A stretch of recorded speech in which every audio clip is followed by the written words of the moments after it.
9과 성막들에 있는 번제단 출애굽기 27장 1절에서 8절, 40장 6절 말씀. 너는 조각목으로 장이 5규빗, 광이 5규빗의 단을 만들되 네모 반듯하게 하며 고는 3규빗으로 하고 그 네 모퉁이 위에 뿔을 만들되 그 뿔이 그것에 연하게 하고 그 단을 노스로 쌀찌며 재를 담는 통과 부삽과 대야와 고기 갈고리와 불 옮기는 그릇을 만들되 단의 그릇을 다 노스로 만들지며 단을 위하여 노스로 그물을 만들고 그 위 네 모퉁이에 놋고리 넷을 만들고 그물은 단 사면 가장자리 아래 곧 단 절반에 오르게 할지며 또 그 단을 위하여 채를 만들되 조각목으로 만들고 놋으로 쌀지며 단 양편고리에 그 채를 꿰어 단을 매게 할지며 단은 널판으로 비게 만들되 산에서 내게 보인 대로 그들이 만들지니라. 40장 6절 말씀. 또 번제단을 회막의 성막 문 앞에 놓고 이는 하나님의 말씀이니라. 아멘. 네, 안녕하세요. 오늘은 9번째 성막들에 있는 번제단에 대해서 함께 은혜를 나누겠습니다. 제작을 지시하신 것은 출애굽기 27장 1절부터 8절 말씀에 있지만 그것을 제작하는 과정은 38장 1절부터 7절에 있죠. 그리고 40장 6절에서는 그 번제단의 위치를 설명을 하고 있는데 생각을 할 때 우리가 그 성막들의 사이즈가 50 곱하기 10, 100이잖아요. 100규빗, 50규빗 있는데 그 100규빗 길이를 반으로 나눠서 앞부분을 전실이라고 보면은 50 곱하기 50 정사각형 모양의 뜰이 나오는데 그 정사각형 모양의 뜰에 대각선을 걷을 때 그 가운데 중심 거기에 번제단이 있다라고 생각을 하시면 생각하실 때 위치를 금방 알 수가 있겠습니다. 그래서 번제단에 대해서 먼저 개요를 살펴보면요. 이름은 미즈바흐 하올라라고 합니다. 미즈바흐 하올라. 미즈바흐는 미즈베하흐라는 제단이라는 뜻을 가지고 있고요. 올라는 올라가는 것, 번제. 하나님 앞에 향기로운 냄새라는 표현을 우리는 12권, 고소사 시리즈 12권 상에서 많이 들어봤죠. 성경에 그렇게 쓰여 있고 그 의미를 담아서 번제단이 미즈바흐 하올라, 하나님께 올려드리는 그런 제단이다 라고 성경은 기록을 하고 있고 성경에 기록된 이름은 두 가지입니다. 번제단이라는 이름으로 기록되어 있는 출애굽기 30장 28절, 그다음에 31장 9절, 레위기 4장 7절, 10절, 20절 이렇게 있고요. 그다음에 이 번제단을 조각목으로 만들어서 놋으로 쌌다 그랬잖아요. 그랬기 때문에 겉으로 보이는 것은 놋단으로 보여지겠죠. 그래서 놋단이라는 표현 역시 출애굽기 38장 30절, 또 열왕기상 8장 64절, 열왕기하 15장 14절 이렇게 기록된 것을 보았을 때 이 번제단은 열왕들의 시대 때도 존속을 했구나 라는 것을 알 수 있습니다.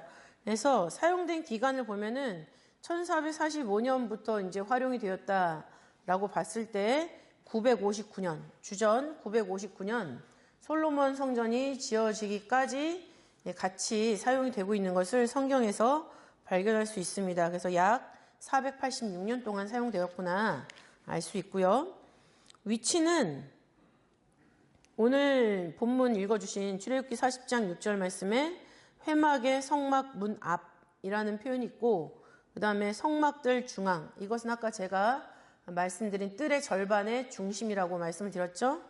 그 다음에 토단 위에 번제단을 놓게 되어 있습니다. 바닥에 놓는 것이 아니라 토단을 쌓고 그 토단 위에 번제단을 올려두게 되어 있다라는 것을 알고 계셔야 되고요. 규격을 보면은 가로 세로 5규빗이에요. 5규빗이라는 것은 2.28m죠. 2.28m면은 짧은 길이가 아닙니다.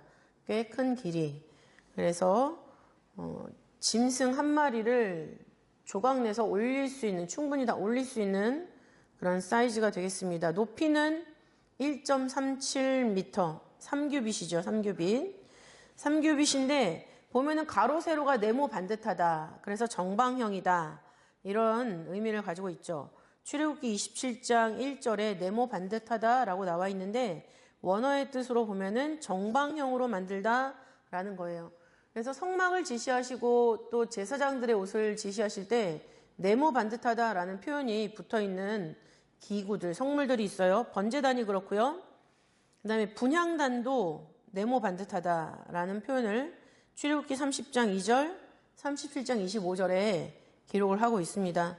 또 제사장 가슴에, 대제사장 가슴에 붙어있는 판결 흉패도 네모 반듯하죠.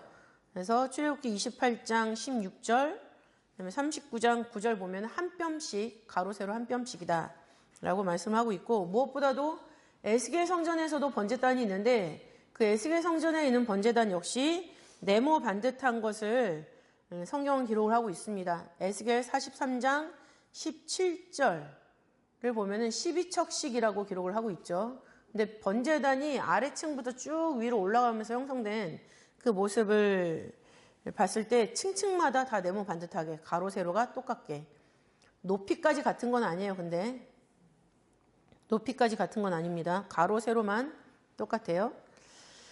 그리고 녹구물이라는 거를 설치하게 되는데, 녹구물은 번제단 위에 짐승들을 올려놓고 태울 때 그것이 밑으로 빠지지 않게 그물을 쳐 놓는 건데, 그 녹구물의 높이가 번제단이 3규빗이라고 그랬잖아요. 그 절반까지 오르게 녹구물을 만들려고 하나님이 말씀하셨습니다. 그래서 녹규빗 역시 이제 가로 세로는 그 번제단 안으로 들어가야 되기 때문에 5규빗보다는 조금 작겠죠? 5규빗이면 꽉 낄 거 아니에요. 못 들어가거나. 그러니까 그거보다 가로 세로는 좀 작겠다, 짧겠다라는 생각이 들고, 그 다음에 높이는 1.5규빗, 절반에 오르게 해라라고 하나님 말씀하셨기 때문에 높이는 1.5규빗, 68.4cm가 되겠습니다. 그래서 내 모퉁이에 놋골이 4개가 있어요. 녹구물에, 내 모퉁이에 놋골이가 4개가 있어가지고 거기다 끼워가지고 번제단을 옮기게 돼 있죠. 그래서 자, 보시면 저 좀 보세요. 이게 녹구물 판이 이렇게 있잖아요. 그럼 양쪽 사이즈로 이렇게 돼 있어요. 이렇게 돼 있어가지고 거기에 번제단을 딱 끼울 수 있게 돼 있어요. 그래서 이 고리를, 녹구물에 있는 고리만 딱 들면 위에 번제단까지 함께 들리는 구조, 그런 구조로 되어 있다라는 거 알고 계시면 될 것이고, 잘 타고, 재물들이 잘 타고, 그 다음에 또 재를 쉽게 제거할 수 있도록 하는 기능을 가지고 있습니다. 또 번제단에 함께 있는 기구들이 재를 담는 통이 있죠. 그 다음에 부삽, 대약, 고기 갈고리, 불 옮기는 그릇들이 있는데, 이 불 옮기는 그릇을 우리가 향로라고 번역을 할 수도 있어요. 그래서 우리가 번제단을 볼 때 또 분향단에 대해서 공부를 했을 때 그 향로 옮기는 그릇이 진짜 분향단에 사용하는 향로인지, 아니면 그 250명의 사람들이 만들었던 그런 향로인지, 아니면은 번제물을 옮기는 그릇인지, 이거를 잘 구분을 해서 보셔야 된다라는 것도 알고 있어야 되겠습니다. 그리고 번제단에는 4개의 뿔이 있죠. 4개의 모퉁이, 모서리 위에 뿔이 있습니다. 그래서 이것은 함께 연동되어 가지고 제작이 되는 게 아니라 뿔을 따로 제작을 해요. 그래서 번제단에 붙인 다음에 놋으로 한꺼번에 싸는 거죠. 그래서 뿔은 번제단과 연결해서 만들어진 것이 아니라 제작 후에 네 모퉁이에 연결되어서 번제단과 함께 놋으로 쌌다라는 것. 그리고 이 네 뿔은 제사를 드릴 때 피를 바르는 곳이죠. 그래서 번제단에 피를 바를 때는 그 번제단 뿔에 피를 바르는 경우가 있습니다. 또 번제단의 벽면에 피를 이렇게 찍 문대서 흐르게 맞는 것도 있고, 또 번제단 아래에 피를 쏟을 때도 있어요. 그래서 제사법을 통해서 우리가 너무나 잘 알고 있는 그런 내용들이죠. 출애굽기 29장 11절부터 12절 말씀 보시면은 그런 내용들이 같이 기록이 되어 있어요. 그리고 중요한 거, 가장 중요한 거 뭘까요? 번제단 위에 불이죠, 불. 불이 있어야지 태우잖아요. 근데 그 불은 모세가 아론에게 위임식을 할 때 모세가 붙였던 불. 그리고 그 불에서 아론이 취임식을 하죠. 근데 취임식을 했을 때 하나님이 그걸 흥행하시고 불을 바꿔주셨죠. 레위기 9장 24절을 보면은 여호와 앞에서 불이 나와서 번제단의 모든 것을 다 살랐다. 그리고 그 불은 꺼지면 되는 불이 아니죠. 항상 피워져 있어야 되는 불이다. 그래서 이 번제단의 불은 취임식을 통해서 하나님이 붙여주신 불, 하나님의 불인 것을 우리는 기억을 해야 됩니다. 그리고 이 불로만 하나님 앞에 분향하게 돼 있어요. 마치 예수님의 이름으로 기도를 했을 때 그 기도를 하나님이 받아주시는 것처럼 번제단의 희생양이 바로 예수님이시잖아요.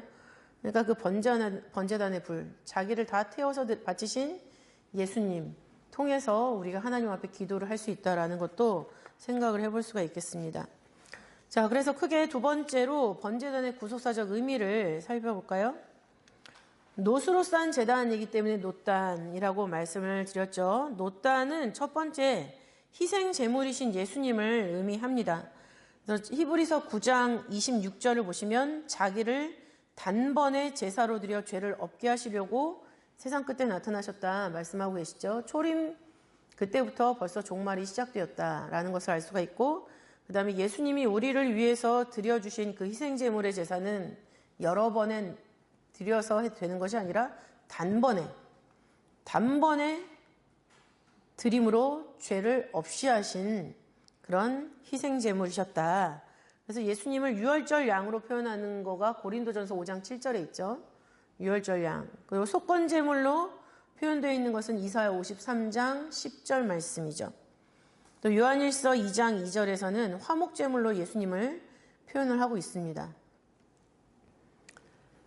그리고 피로 물든 놋제단, 그 피를 그 번제단에 뿌리고 바르고 그다음 밑에 쏟고 이렇게 한다고 말씀을 드렸어요. 레위기 8장 19절, 24절에 말씀하고 있는데, 그것은 예수 그리스도의 피로 말미암아 우리가 구원을 받는다. 대속의 능력과 승리를 말하죠. 예수 그리스도를 통한 대속의 능력과 승리. 민수기 21장 9절, 또 요한복음 3장 14절부터 15절 말씀, 또 요한계시록 1장 15절에 예수님의 대속의 승리에 대한 것이 기록되어 있습니다. 또 거기다가 피를 뿌리기 때문에 십자가에 달려서 온통 피로 물든 예수님을 의미하죠. 또 예수님이 달려있던 그 십자가, 또 십자가가 있었던 그 골고다 언덕, 우리 지구의 중심이라고 얘기를 하죠. 왜? 구속의 가장 중요한 절정이 거기서 일어났기 때문에. 그래서 피로 물든 놋제단은 예수님의 대속의 능력과 승리, 그리고 십자가에 달려 온몸이 피로 물든 예수님 자신을 의미한다. 이렇게 생각할 수가 있습니다. 그리고 놋단은 정방형이라고 말씀을 드렸어요. 가로 세로가 같다, 네모 반듯하다라는 건 뭘 의미할까요? 하나님의 공의, 하나님의 공의를 상징하죠. 그렇기 때문에 우리가 마지막 때 하나님의 공의를 힘입어서 도착해야 되는 예루살렘 성도 정방형이라고 말씀을 하고 있어요. 예루살렘 성. 요한계시록 21장 16절에 말씀을 하고 있죠. 정사각형이라는 뜻을 가지고 있습니다. 근데 하나님의 공의만 가지고서는 안 돼요. 굉장히 이단성이 있을 수 있는 말인데, 이 말은 뭐냐면 하나님의 공의가 나한테 있어야 되는 거예요. 하나님은 공의롭고 나는 아니다? 이거 안 된다는 얘기죠. 하나님이 공의로우시면 나에게서도 하나님의 공의가 나타나야 된다. 그럼 나에게 나타나는 하나님의 공의는 뭘까요? 하나님 말씀을 잘 지키고 있으면 그게 하나님의 공의인 거죠. 그래서 예레미야 7장 2절부터 7절 말씀 보시면, 예레미야서 7장 2절부터 7절 말씀 보시면, 너는 여호와의 집 문에 서서 이 말을 선포하여 이르기를, 여호와께 경배하러 이 문에 들어가는 유다인아 다 여호와의 말씀을 들으라. 만군의 여호와 이스라엘 하나님이 이같이 말씀하시되 너희 길과 행위를 바르게 하라. 그리하면 내가 너희로 이곳에 거하게 하리라. 이렇게 말씀하고 있습니다. 하나님의 말씀이 공의죠. 근데 그 공의에 따라서 너희 길과 행위를 바르게 하라. 그렇게 되면 이 문을 통과해서 하나님의 성 들어갈 수 있다라고 말씀하고 계세요. 근데 너희 길과 행위를 바르게 하라, 바르게 한다라는 말씀이 있죠. 공동번역에서는 이 부분을 어떻게 해석을 하고 있냐면 너희는 생활 태도를 고쳐라 라고 말씀하고 있어요. 말씀에 비추어 봐서 내가 고쳐야 되는 것들을 고쳐야 된다라는 것을 말씀하고 있죠. 그것을 고쳤을 때 하나님의 공의를 지키는 사람이 되는 거예요. 정방형의 사람이 되는 거죠. 네모 반듯한 사람이 되는 거예요. 하나님의 나라는 네모 반듯해야지 들어갈 수 있는 그런 나라. 그래서 바르게 한다라는 것을 다시 한번 5절에 말씀하고 있습니다. 너희가 만일 길과 행위를 참으로 바르게 하여 이웃들 사이에 공의를 행하며 이방인과 고아와 과부를 압제하지 말며 무죄한 자의 피를 이곳에서 흘리지 아니하며 다른 신들을 조차 스스로 해하지 아니하면 내가 너희를 이곳에 거하게 하리니 라고 말씀을 하고 있습니다. 그래서 길과 행위를 참으로 바르게 한다. 참으로가 첨가됐죠. 깨끗하게 고쳐라 라는 뜻이에요. 깨끗하게. 어떤 부분적으로 내가 할 수 있는 거는 고치고 할 수 없는 건 고치지 않고 어쩔 수 없어요. 이런 말 하지 말란 얘기죠. 깨끗하게. 10가지가 고쳐야 되면 10가지를 다 고치란 얘기죠. 그래서 바르게 한다라는 것은 야타브라는 히브리어를 씁니다. 야타브를 아마 많이 들어보셨을 거예요. 등불을 간검하다, 등불의 불을 잘 관리하다라는 면에서 좋게 만들다 이런 뜻을 가지고 있죠. 근데 그 야타브 바르다라는 의미로 야타브를 썼을 때는 올바르게 사용하다, 수정하다라는 뜻이 있어요. 그러니까 하나님 말씀을 받은 우리들이 하나님의 말씀을 우리의 삶에 올바르게 적용하는 것, 그래서 내 행동이 수정되는 것, 그것이 하나님의 공의를 따라 내 길과 행위를 바르게 하는 것, 깨끗하게 고쳐나가는 삶이라는 것을 말씀해주고 있는 거죠. 근데 하나님이 이런 삶의 요구를 성경에서 어디서 제일 처음 하셨을까요? 행동 수정에 대한 권고를 제일 처음 누구한테 하셨을까요? 가인한테 하셨습니다. 그래서 야타브가 사용된 첫 용례가 바로 창세기 4장 7절이죠. 가인이 자기 제사를 안 받아줬다고 해서 아벨한테 신통이 벌벌했죠. 죽이려고 작정을 했어요. 그런 가인에게 하나님이 어떻게 말씀하시냐면 창세기 4장 7절 내가 선을 행하면 어찌 낯을 들지 못하겠느냐. 선을 행치 아니하면 죄가 문에 엎드리느니라. 죄의 소원은 내게 있으나 너는 죄를 다스릴지니라 라고 하면서 그 가인의 마음 심보가 잘못됐다라는 것을 지적을 하셨어요. 근데 여기서 선을 행하다 라는 단어가 야타브죠. 행동을 올바르게 사용해라. 너 마음 올바르게 사용해. 너 아담 하와가 죄져서 어떻게 했는지 너 엄마 아빠한테 배웠잖아. 그 배운 거 옆에서 보고도 몰라? 그대로 너는 해야지 하면서 하나님이 권고하시는 말씀, 야타브. 그래서 그 정도로 내 마음을 하나님 앞에 말씀의 공의로 수정을 했을 때 우리는 하나님 나라에 들어갈 수 있다 말씀하고 있습니다. 그래서 하나님의 공의, 번제단의 정방형, 내가 형식적으로 죄 질 때마다 송아지 끌고 오고 못 끌고 오고 해서 그렇게 제사의 형식만 갖출 것이 아니라 한 번 지은 죄는 다시는 짓지 않을 정도로 내 삶에 긴장감을 가지고 신앙생활을 해야 된다라는 것을 번제단의 모양을 통해서 우리에게 알려주고 계시는 거죠. 그 다음에 항상 피워있는 불의 구속사적 의미를 보겠습니다. 항상 피워져 있는 불. 먼저 불이라는 것은 어떤 의미가 있냐면 부정을 깨끗하게 하는 힘이 있어요. 불순물을 녹여서 없애버리는 힘이죠. 용광로 얼마나 뜨겁습니까? 모든 불순물을 다 제거하고 아주 깨끗한 것으로 거듭나게 하는 그런 불이죠. 하나님이 붙여주신 불이니까는 그 자체만으로도 성결과 순결을, 정결을 알 수 있는 그런 불이 되겠습니다. 예수님도 오셔서 우리에게 불로 세례를 주신다 말씀하셨죠. 마태복음 3장 11절에 있습니다. 성령과 불로 너희에게 세례를 주실 것이요. 그래서 예수님을 믿는 사람은 이렇게 믿음의 불순물이 사라지는 불세례를 받으면서 살고 있는 거죠. 요한계시록 3장 18절에서도 불로 연단한 금을 사라 라는 명령을 하시는데 불로 연단한 금, 불로 연단했다라는 것보다 훨씬 더 중요한 게 믿음의 시련이라고 성경은 말씀하고 있어요. 베드로전서 1장 7절에 기록을 하고 있죠. 베드로전서 1장 7절 말씀 보시면 너희 믿음의 시련이 불로 연단하여도 없어질 금보다 더 귀하다 말씀을 하고 있습니다. 그래서 우리가 시련, 연단, 훈련 받는다 하지만 그 믿음의 실현을 통해서 내가 깨끗한 신앙으로 거듭났을 때 그 실현이 물질에서 보이는 그 금보다 훨씬 더 귀중하다는 얘기죠. 그래서 불이라는 것은 우리가 믿음의 실현을 통해서 정금보다도 더 좋은 믿음으로 거듭나게 되는 것을 의미합니다. 그리고 이 불은 두 번째로 죄를 소멸하는 능력 그리고 심판의 불 두 가지 의미를 다 가지고 있죠. 죄를 소멸하는 능력과 심판의 불. 신명기 4장 24절과 히브리서 12장 29절 말씀 보시면 하나님 여호와는 소멸하는 불이다라고 말씀하고 있어요. 소멸하는 불이기 때문에 아무거나 다 태우는 게 아닙니다. 그 불의 온도와 똑같은 믿음으로 통과하는 사람이 있는 반면에 그 불의 온도를 맞추지 못해서 그냥 다 녹아버리는 사람이 있다라는 거죠. 그래서 그 불을 통과하는 사람에게는 능력의 불이 될 것이고 통과하지 못하는 사람에게는 심판의 소멸하는 불이 되는 거죠.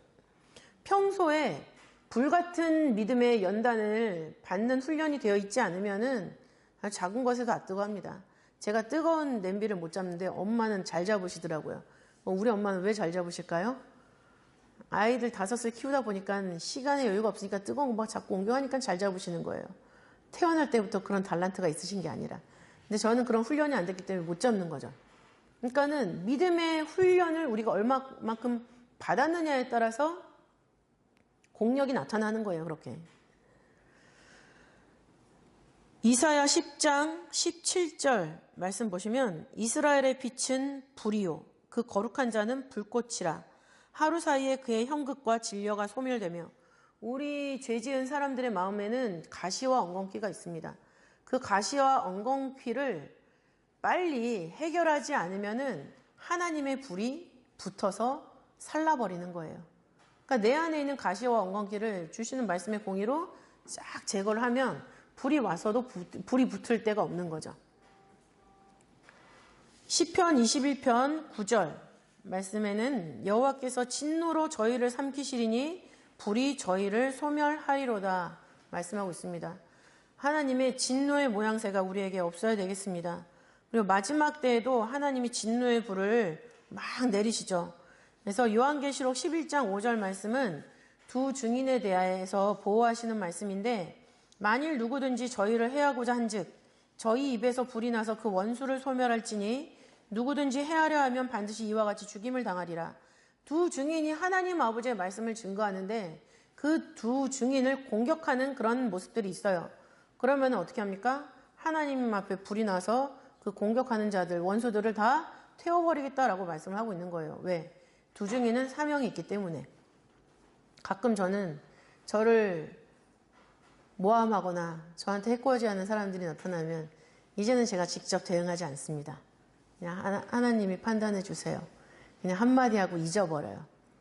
너무나 저 마음의 평안도 유지가 되고 그 다음에 하나님이 얼마나 복수를 잘해 주시겠어요. 기쁘기도 하고 살짝. 그러면 안 되는데. 자, 요한계시록 20장 9절에서 하나님이 마지막 불의 역사가 나타나죠. 우리가 하나님 말씀을 가지고 열심히 싸우고 있어요. 싸우다가 이제 더 이상 싸울 힘이 없을 때가 있잖아요. 다 늘어졌을 때.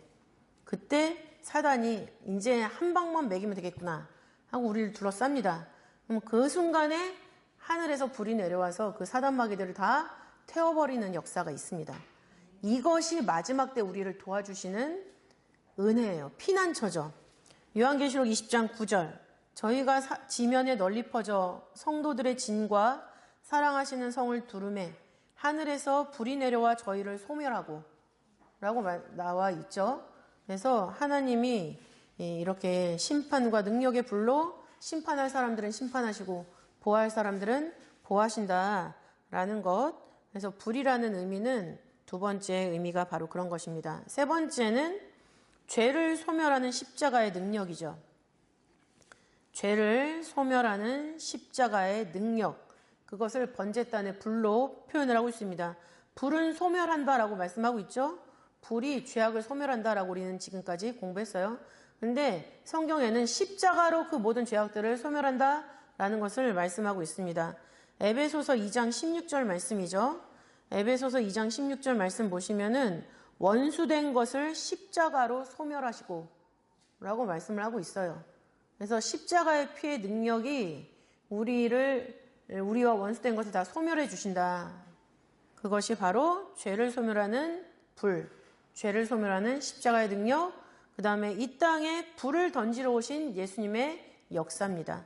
누가복음 12장 49절 말씀 보시면 예수님이 말씀하시기를 내가 불을 땅에 던지러 왔으니 이 불이 이미 붙었으면 내가 무엇을 원하리요. 예수님이 불은 원래 말씀이에요. 말씀이 던지러 왔는데 그 말씀의 불이 우리한테 붙었어요. 그럼 문제될 게 없다라는 거죠. 근데 말씀의 불이 붙지 않았기 때문에 그 불은 우리한테 심판으로 돌아오게 된다. 그러니까는 십자가의 소멸의 불이 필요한 거고 십자가를 통해서도 믿지 못하면 마지막 때 하나님이 하늘에서 내리시는 그 소멸하는 불만 있을 뿐이다 라는 것을 예수님이 말씀해주고 있는 거죠.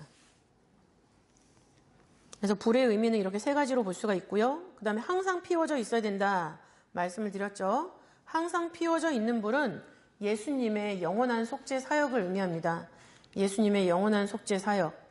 그래서 레위기 6장 9절이나 12절부터 13절 말씀 보시면 단의 불로 그 위에서 꺼지지 않게 할 것이요. 이렇게 말씀을 하고 있죠. 그래서 이 단의 불은 꺼지지 않았대요. 전쟁의 위기 속에서도 꺼지지 않았다라고 전해집니다. 근데 이 정도로 이스라엘 백성들이 보이는 것은 실천을 너무 잘했는데 그 보이는 걸 통해서 하나님이 우리에게 어떤 메시지를 던지는지 그걸 캐치한 능력이 없었죠. 히브리서 9장 12절 말씀을 보시면 오직 자기 피로 영원한 속죄를 이루사 단번에 성소에 들어가셨느니라 기록을 하고 있습니다. 영원한 속죄, 항상 피워져 있는 불은 그 공효가 영원한 속죄인 것을 우리에게 말씀해주고 있어요. 그리고 세 번째 구속사적 의미는 번제단의 넷불을 통해서 보도록 하겠습니다. 번제단의 넷불이 갖는 구속사적 의미. 우리가 아까 불도 우리가 불의 연단을 통해서 통과했으면은 그 불이 우리에게 능력이라고 말씀을 드렸죠. 하지만 그 불의 믿음의 시련을 제대로 겪어내지 못하면 타버릴 수밖에 없는 심판의 불, 소멸하는 불일 수밖에 없다고 말씀을 드렸습니다. 뿔도 마찬가지예요. 뿔은 기본적으로 하나님의 사죄, 용서, 생명의 뿔을 의미합니다. 그래서 기본적으로 죄인들이 죄를 졌을 때 성전으로 냅다 달려가서 그 번제단의 뿔을 잡으면 어떻게 돼요? 못 죽이게 되는 법이 있었어요. 그래서 그 법을 이용해서 아도니아가 살아났었죠. 아도니아, 솔로몬의 대적 아도니아가 살았어요. 근데 그것을 이용했어도 죽은 장군 있죠. 아도니아를 지원했던 요압은 죽었어요. 왜 죽었을까요? 똑같이 번제단의 뿔을 잡았는데 요압은 무죄한 피를 흘렸어요. 아브넬을 죽였죠. 다윗의 또 다른 반대편에 섰었지만 아브넬을 죽였고 아마사를 죽였습니다. 열왕기상 2장 28절부터 34절에 있는데 그것에 대해서 출애굽기 시내산 언약에는 기록을 하고 있다는 거죠. 출애굽기 21장 14절 말씀 보시면 사람이 그 이웃을 짐짓 모살하였으면 일부러 죽였다는 얘기예요. 짐짓. 이거는 알고 율법이 안 된다는 거 알고 죽였다는 얘기예요. 자기 복수심을 어떻게 해결을 못 해가지고 사람이 그 이웃을 짐짓 모살하였으면 너는 그를 내 단에서라도 잡아내려 죽일지니라. 일부러 지은 죄는 용서가 안 된다는 얘기예요. 알고 지은 죄. 그러니까 우리가 하나님 말씀을 알고 그 다음에 그렇게 하면 안 된다라는 거를 실천도 했었어요. 근데 그러다 어느 순간에 폭발해가지고 죄를 지어버렸어요. 그런 죄는 용서가 안 된다는 얘기죠. 무섭죠. 그래서 뿔이라는 것은 그렇게 사죄와 용서와 생명의 뿔의 의미를 가지고 있습니다. 그리고 두 번째는 힘, 능력, 승리, 영광. 힘, 능력, 승리, 영광. 다 하나님께 해당하는 단어들이죠. 하나님의 힘, 하나님의 능력, 하나님의 승리, 하나님의 영광. 그래서 시편 18편 2절에서는 여호와는 나의 구원의 뿔이시오 라는 말씀으로 하나님의 힘과 권세와 능력을 뿔로 표현을 하고 있습니다. 같은 말씀이 여러 군데 기록을 하고 있는데 시편 89편 17절 24절, 그리고 92편 10절, 그리고 112편 9절에 정확하게 하나님은 나의 구원의 뿔이라고 표현을 하고 있죠. 그러나 이 뿔의 권세를 하나님은 사람에게도 주세요. 사람에게 주시는데 이 뿔의 권세를 받고도 겸손한 사람이 있는 반면에 이 뿔의 권세를 받고도 교만한 사람이 있다라는 거죠. 그 뿔의 권세를 주셨을 때 사람들의 모양을 보고 하나님이 그 뿔을 유지를 시켜주시는 게 있고 교만하면 그 뿔을 꺾어버리세요. 그래서 이 뿔의 권세를 사람한테 주셨을 때 하나님이 그 뿔을 높이시는 경우가 있고 뿔을 꺾으시는 경우가 있다. 그것에 대해서 시편 75편 4절부터 5절에서는 길게 설명을 하고 있습니다. 시편 75편 4절부터 5절 말씀. 내가 오만한 자더러 오만히 행치 말라 하며 행악자더러 뿔을 들지 말라 하노니 너희 뿔을 높이 들지 말며 교만한 목으로 말하지 말지어다. 대저 높이는 일이 동에서나 서에서 말미암지 아니하며 남에서도 말미암지 아니하고 오직 재판장이신 하나님이 이를 낮추시고 저를 높이시느니라. 뿔의 권세는 하나님이 높이시기도 하고 낮추시기도 하는 거고 하나님의 섭리에 따라서 인간에게 주어지기도 하고 회수가 되기도 하는 거예요. 근데 하나님이 한번 나에게 권세를 주셔서 그걸 통해서 하나님이 영광 받으셨어요. 승리해서. 근데 사람이 그것이 자기 것인 줄 알고 그 자리에서 떠나질 않아요. 그러면은 거기서 교만이 발생한다는 얘기죠. 그렇게 하지 말라는 거예요. 일이 끝났으면 본래 자리에서 하나님을 겸손하게 섬기는 그런 모습을 유지해야 된다는 거죠. 근데 그 자리가 내 자리, 원래 내가 영광 받아야 되는 자리, 내가 이걸 했기 때문에 사람들이 나를 추앙해야 되는 그런 자리로 인식을 하게 되면 그 권력의 자리에서 계획을 세우게 돼요. 하나님 뜻과 상관없는 계획. 근데 그 계획이 아주 그냥 여기저기 우후죽순처럼 나타나게 되면은 말씀의 질서가 파괴가 되는 거죠. 그런 일에 대해서 하나님 용인하지 않습니다. 시편 75편 10절 말씀 보시면 악인의 뿔을 다 베고 의인의 뿔은 높이 들리로다 이렇게 말씀하고 있습니다. 하나님이 허용하신 부분만큼만 하나님의 권세를 가지고 사용을 하고 겸손을 유지하고 있으면 하나님이 그 사람은 높여주시지만 그렇지 않고 그것이 자기 것처럼 행동하는 악인이 되어버리면 그 뿔은 하나님이 베어버린다라고 말씀을 하고 있죠. 그래서 뿔을 승리의 모습으로 표현하고 있는 말씀들이 있습니다. 사무엘상 2장 1절 또 사무엘상 2장 10절 말씀 보시면은 한나의 기도 중에 내 뿔이 하나님을 높이겠다라는 고백이 나옵니다. 사무엘을 달라라고 해서 응답을 받았죠. 그래서 그 한나의 기도가 나로 하여금 아이를 낳게 하신 이 영광이 하나님께서 주신 나의 힘과 능력이다 라는 표현을 내 뿔을 하나님을 위하여 내 뿔이 하나님을 위하여 높아졌다 라는 표현으로 나오는 거죠.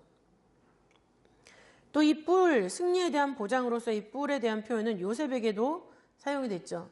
신명기 33장 13절부터 17절에 기록이 되어 있고 또 다윗에게도 하나님이 주신 뿔로 말미암아 승리했다라는 것을 시편 132편 17절에 기록을 하고 있습니다. 그래서 이렇게 승리의 뿔의 의미가 있지만 교만한 자는 뿔을 꺾는다, 패배를 말하죠. 그래서 예레미야 48장 25절 보시면 모압의 뿔이 찍혔고 그 팔이 부러졌도다 말씀하고 있습니다. 또 다니엘 8장 7절에서도 헬라의 멸망을 수양을 쳐서 그 두 뿔을 꺾으니 라는 말씀으로 표현을 하고 있죠. 그래서 뿔은 사제, 용서, 생명의 뿔로 우리에게 역사하셨어요. 그게 번제단의 뿔이죠. 그러나 그 뿔의 원천을 보면 하나님이에요. 하나님이 뿔의 권세를 우리에게 주시면 그걸로 하나님께 영광을 돌려드렸을 때 그게 유지가 되지만 그렇지 않으면 하나님이 꺾어버리신다. 그 다음에 세 번째는 예수님이 바로 구원의 뿔입니다. 예수님이 구원의 뿔. 첫 번째 말씀드렸던 능력과 사랑과 용서와 생명의 뿔이 바로 십자가를 의미하는 거죠.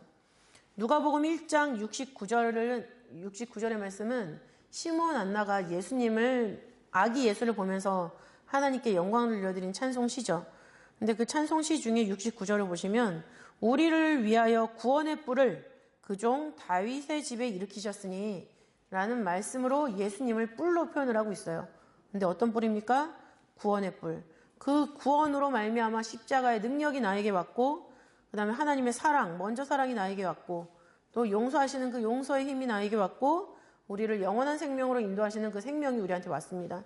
그렇기 때문에 예수님의 십자가는 바로 구원의 뿔이라는 거죠. 그리고 마지막 때 재림의 모습에서도 뿔이 등장을 하고 있습니다. 마지막 재림의 역사에 어린 양이 요한계시록 5장 6절에서 기록을 하고 있는데 7뿔을 가졌죠. 이 어린 양이 가지고 있는 7뿔은 완전 무결한 능력, 큰 능력을 의미합니다. 그리고 이 뿔의 권세를 우리에게 주셨을 때에는 우리가 그 뿔의 권세를 어떻게 사용해야 될까요? 동서남북으로 하나님의 말씀을 증거하는 증거자의 능력으로 사용을 해야 되죠.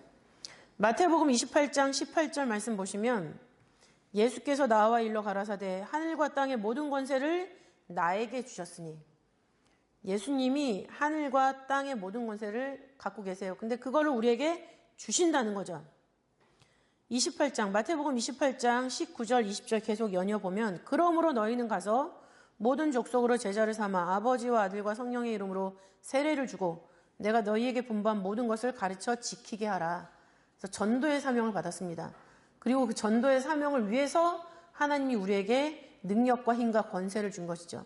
내가 아마 사회에서 성공을 했다면 그 성공을 터 삼아서 만나지는 모든 사람들에게 영향력 있게 하나님의 말씀을 증거하라라고 그 자리를 나에게 주신 겁니다. 근데 그러기 위해서 주신 자리인데 그 자리에서 얻어지는 권세를 내가 원하는 모양대로만 사용한다면 그 뿔은 꺾어지겠죠. 사도행전 1장 8절 말씀에서도 오직 성령이 너희에게 임하시면 너희가 권능을 받고 예루살렘과 온 유대와 사마리아와 땅끝까지 이르러 내 증인이 되리라 이렇게 말씀을 하셨어요. 그래서 이 증인이 되는 권세, 증인을 만들어주시는 나의 스펙들, 나의 10대 때 이루어졌던 나의 품성과 나의 성향들, 20대에 내가 자리하게 되는 자리들과 나의 품성들, 30대 때 점하게 되는 나의 사회적 지위와 그다음에 나의 성장하는 말씀의 인격들, 이런 모든 것들이 다 하나님이 나에게 주시는 권세가 되는 거죠. 근데 그 권세를 차곡차곡 스펙으로 쌓게 하신 것은 어느 순간에 하나님의 일을 하라는 목적으로 우리에게 주신 거예요. 근데 그때가 되어서 내가 그 능력을 발휘하지 못하면 하나님의 뿔의 권세를 남용하는 거죠. 다른 데 사용을 하는 거죠. 하나님은 우리에게 증인이 되라라고 말씀을 하고 계십니다. 증인이 되라. 그리고 증인이 될 때 우리 입에 하나님의 말씀을 넣어주세요. 마태복음 10장 20절 말씀 보시면은 우리가 말할 때 우리 안에서 말씀하게 하시는 이가 아버지의 성령이라고 말씀하고 있어요. 아버지의 성령. 그리고 골로새서 4장 3절 말씀 보시면 예수님이 우리에게 전도의 문을 활짝 열어주신다 말씀하고 있습니다.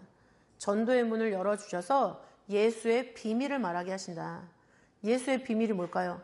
지금 우리가 성막을 통해서 이 성물들 하나하나가 다 예수님의 사역이다라고 말하는 게 예수님의 비밀이에요. 그리고 예수님의 진짜 비밀은 뭘까요? 당신이 말씀이시다라는 거예요. 우리가 눈으로 봤고 손으로 만졌고 다 했지만 우리처럼 똑같이 사람으로 있었지만 그분의 본질, 그분의 정체는 하나님의 말씀 자체시다라는 것을 우리가 아는 것이 정확하게 예수님을 아는 것이고 그것이 예수님의 비밀이죠. 예수님의 비밀. 자, 번제단은 이렇게 예수님을 의미하는 거지만 나와 상관이 없으면 이 번제단은 그냥 책에 있는 내용일 뿐입니다. 번제단으로서의 성도의 모습이 있죠. 우리가 하나님 말씀을 증거하면서 평화로운 그런 상황에서만 말씀을 증거할 수 있는 게 아니에요. 험난하고 어렵습니다. 근데 만약에 내 남편, 사랑하는 남편이 믿지 않는데 그 남편에게 내가 말씀을 증거해야 된다. 얼마나 어려울까요? 너무 잘하니까 어렵죠. 그죠? 내 자식에게 증거해야 되는데 얘가 중2병이 걸려가지고 난리가 났어요. 그럼 어떻게 할 거예요? 오늘은 아침에 제가 이런 질문을 받았어요. 11조를 새 전후로 해야 되냐, 새 후로 해야 되냐. 그래서 설명을 했더니 그럼 그걸 MZ 세대들한테는 어떻게 얘기를 할 거냐 물어보시더라고요. 제가 뭐라고 말씀을 드렸을까요?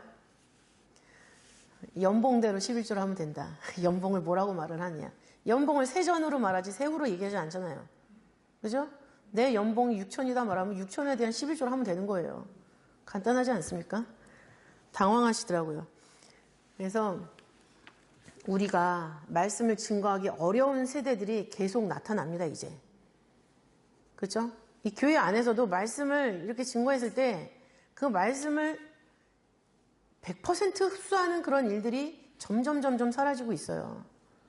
상황을 앞세워서 그 말씀은 지금 때에 맞지 않다라고 얘기를 하는 거죠. 말씀이 때에 맞지 않은 말씀이 어디 있어요.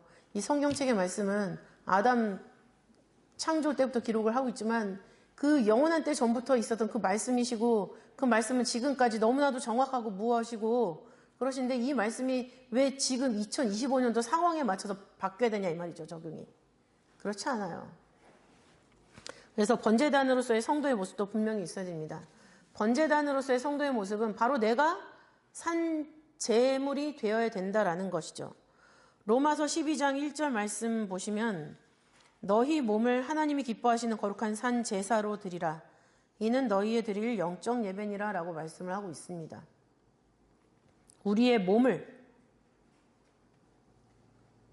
물질로도 하나님 앞에 헌신할 수 있고 시간으로도 할 수 있고 여러 가지로 할 수 있어요.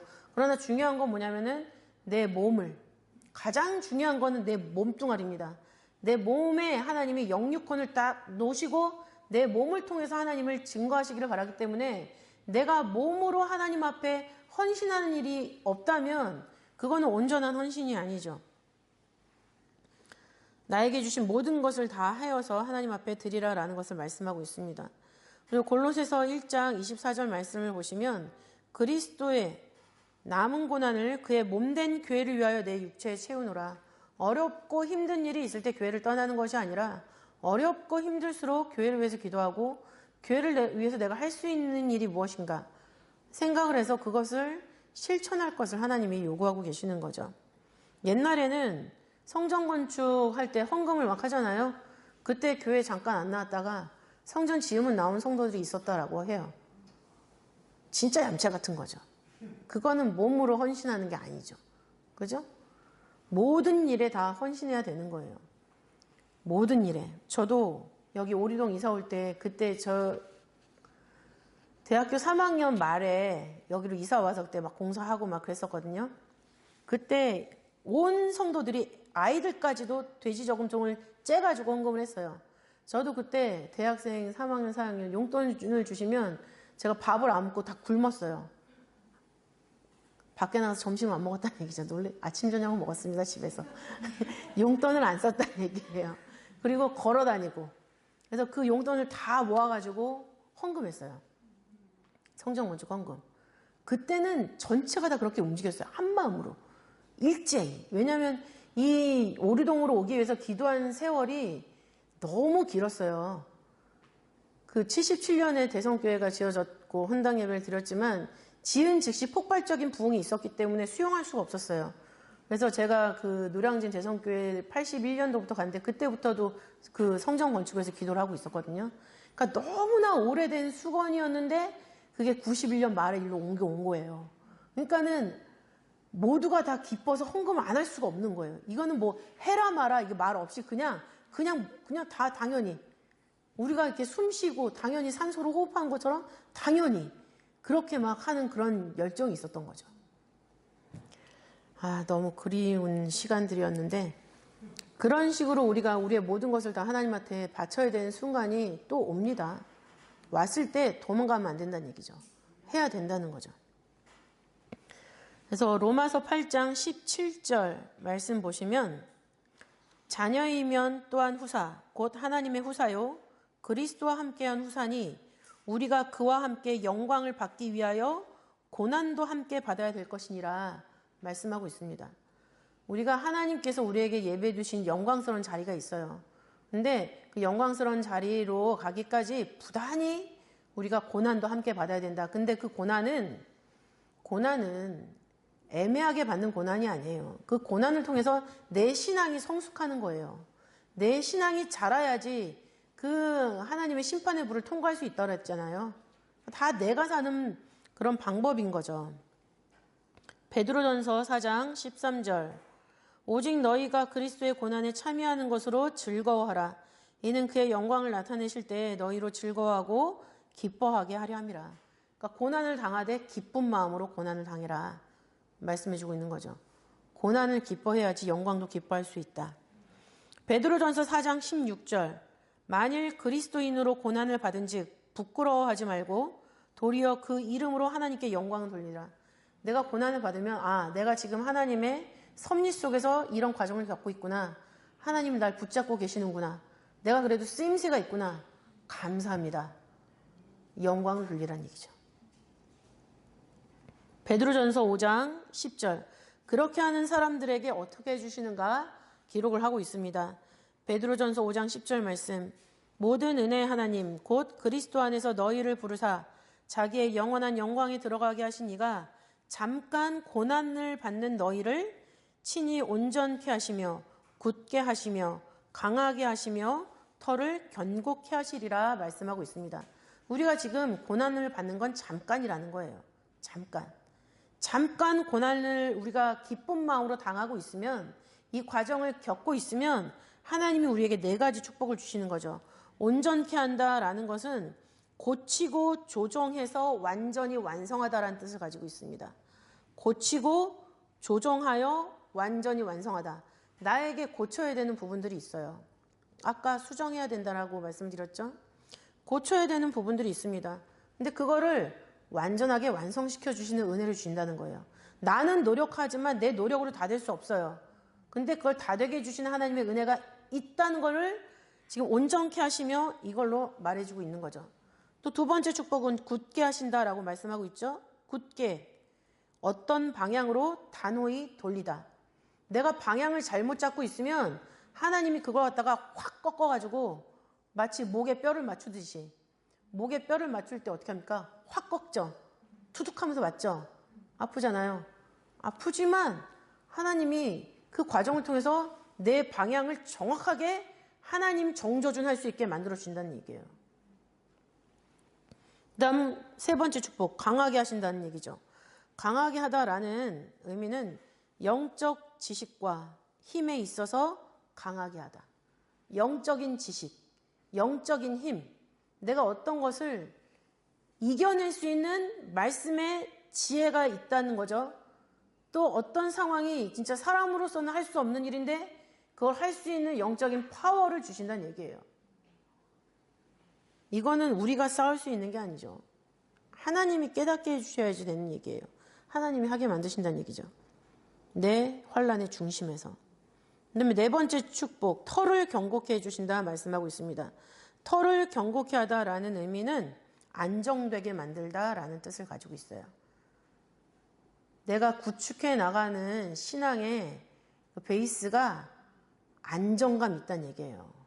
뭐 진도 9, 지진이 나도 흔들림이 없을 정도의 안전한 그런 터.